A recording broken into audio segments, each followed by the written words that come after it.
Il-Brigadier tal-Forzi Armati ta' Malta Jeffrey Kurmi u d-Deputat Kmandant Mark Malija ingħataw is-security clearance ferm qabel kienu promossi għal kariga li jokkupaw illum. Fil-każ tal-Brigadier Kurmi din ħarġet fl-2008. Dettalji li tal-Ministeru tal-Interni xejnu l-allegazzjonijiet li għamlet l-Oppożizzjoni fil-konfront ta' Kurmi u Malija. F'konferenza tal-aħbarijiet it-tlieta filgħodu l-Viċi Kap Nazzjonalista Beppe Fenekadami u Shadow Minister Jason Azzopardi allegaw li l-Ministru tal-Intern Manuel Malija gideb dwar is-security clearance taż-żewġ uffiċjali tal-Armata. Tarif li għandna jgħid li kien fl-2007 li numru ta' uffiċjali kienu promossi mingħajr ma kellhom security clearance. 5 kurunelli kienu security clear top secret level 4 snin wara li kienu promossi f'Settembru tal-istess sena.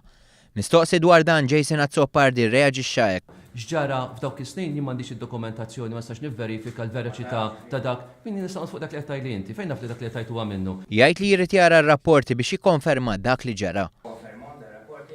Ma nistax tikkonferma li għax m'għandix il-verità tal-fatti qudiemi. Għandi dokumenti li minnhom qed tikkwota. B'reazzjoni l-Ministeru tal-Intern iddeskriva l-allegazzjoni tal-Oppożizzjoni bħala falsa stikka ta' min m'għandux għarfien bażiku ta' kif jimxu l-affarijiet fl-Armata.